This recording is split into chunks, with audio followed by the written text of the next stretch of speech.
जमात इस्लामी ने आपसे मुलाकात की है, क्या समझते हैं कि आप मुज़ाकरात होने जा रहे हैं? देखिए, मुज़ाकरात किस चीज़ पे करने हैं? आइन के ऊपर चलने के लिए मुज़ाकरात की तो ज़रूरत नहीं है। बहरहाल हम कर रहे हैं जो, लेकिन 90 दिन के बाहर इलेक्शंस नहीं हो सकते। उसके बाहर आइन ख़त्म हो जाता है। इसके ऊपर सारे पाकिस्तान की लीगल कम्युनिटी इस पे मुत्तफिक है। मतलब कल एक 22 अप्रैल को निगरान हुकूमत की मुद्दत खत्म हो रही है, उस पर तहरीक इंसाफ क्या मौके बनती है? क्या यही निगरान सेटअप है आगे कंटिन्यू करे या फिर नया सेटअप बनाया जाए? बिल्कुल, इनकी कोई आइनी हैसियत नहीं रह जाएगी 90 दिन के बाद।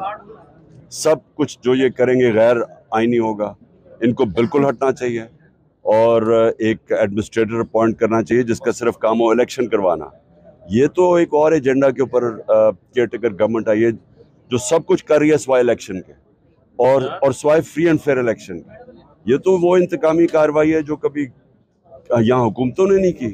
ये तो एक एजेंडा पे आई है, वो जो लंदन प्लान का हिस्सा है, जिधर वादा किया गया था नवाज शरीफ के तहरीक इंसाफ को क्रश किया जाएगा और ये नवाज शरीफ के केसेस खत्म किए जाएंगे। ये तो उस एजेंडा पे चल रहे हैं।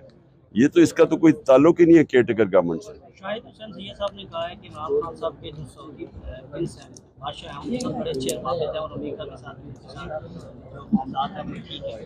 तो जो बैरूनी एस्टेब्लिशमेंट उनके हवाले से बात की जाए तो इमरान खान ठीक है। देखिए, कौन कहता है कि हमारे ताल्लुकात बुरे थे? ये तो सिर्फ जनरल बाजवा ने, क्योंकि वो एक्सटेंशन चाहता था, उसने पूरी कैंपेन चलाई हमारे खिलाफ। लेकिन 2 OIC की मीटिंग्स 3 महीने में होनी पाकिस्तान में फॉरेन मिनिस्टर्स की, ये कभी पाकिस्तान में कितनी देर पहले हुआ था? तो उसके अलावा जो चाइना के साथ, जो हमारे सऊदी के साथ, जो तुर्की के साथ, सारे कॉन्टेक्ट्स का पता है। जो ट्रंप के साथ ताल्लुकात थे, जो बोरिस जॉनसन से थे इंग्लैंड के अंदर, जिसने नाम लिया था, तो इनको कौन पूछता है? ये जो कहते हैं ना कि हमारे ताल्लुकात ठीक नहीं थे, इनके बताएं ताल्लुकात इसके। स्टेट बैंक के हवाले से आज जो है वो मामला कायमा कमेटी को भेज दिया है। उन्होंने कहा है, नवीद कमल ने कहा है कि अगर तौहीन अदालत हो सकती है तो तौहीन पार्लियामेंट क्यों नहीं? उन्होंने मामला दोबारा कभी असम्बली भेज दिया। आप क्या समझते हैं कि स्टेट बैंक इंडिपेंडेंट जो है वो 21 अरब में जारी कर सकता है और सुप्रीम कोर्ट की आज़ाद? देखिए, जिस वक्त अगर इन्होंने स्टेट बैंक ने सुप्रीम कोर्ट के कहने पे पैसा ना दिया, इसका मतलब है कि पाकिस्तान का आइन ख़त्म हो गया। इसका मतलब यहाँ कानून की हुक्मरानी बिल्कुल ही ख़त्म हो गई। अब आगे ही ह्यूमन राइट्स की वायलेशन हो रही हैं, फंडामेंटल राइट्स नहीं है, लोगों को अगवा किया जाता है, बाद में चार्ज लगाए जाते हैं, हर दूसरे दिन को PTI का आदमी पकड़ लेते हैं, सीनियर लोगों को पकड़ लेते हैं, सोशल मीडिया के लोगों को अगवा किया जाता है।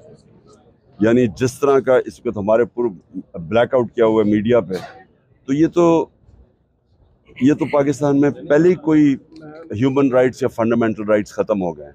अब एक है कि सुप्रीम कोर्ट के हुक्म के ऊपर अगर इलेक्शन नहीं होता, अगर ये फंड्स नहीं देते और उसकी वजह से इलेक्शन नहीं होता, तो आइन ख़त्म हो गया पाकिस्तान में। मरियम औरंगज़ेब कहती है कि पाबंदी हमने नहीं लगाई, पैमरा ने लगाई, पाबंदी खुद मीडिया ने लगाई। आपकी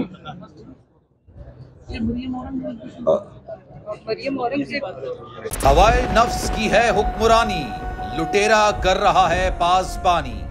बोल न्यूज के मार्केटिंग हेड आकाश राम ताहा लापता, तफ्तीशी इदारे जवाब देने से कासिर, अहले खाना परेशान, बेटे की जुदाई में माँ गम से निढाल। जो बच्चो हिंदू पर आए थे, जो को पाकिस्तानी, मुझे मेहरबानी करे पंहिंजो आकाश वापस कयो। हुकूमत से बेकसूर और मुहिब्बे वतन बेटे की बाजियाबी के लिए फरियाद। आकाश राम के अगवा के खिलाफ अहले खाना की जानिब से सुप्रीम कोर्ट में दरख्वास्त दायर। सुप्रीम कोर्ट के चीफ जस्टिस उमर अता बंदियाल से आकाश राम के अहले खाना की जल्द समाअत की इस्तदा। मुश्किल की इस घड़ी में आलमी मीडिया ने भी उठाई आवाज। CNN, आज तक, इंडिया टुडे, टाइम्स नाउ समेत आलमी मीडिया ने आकाश राम के अगवा के खिलाफ दिया बोल का साथ। उफ, क्या जुल्म है, बोल इंसाफ का मुंतजिर। सब्सक्राइब करें और बेल दबाएं ताकि कोई खबर रह न जाए।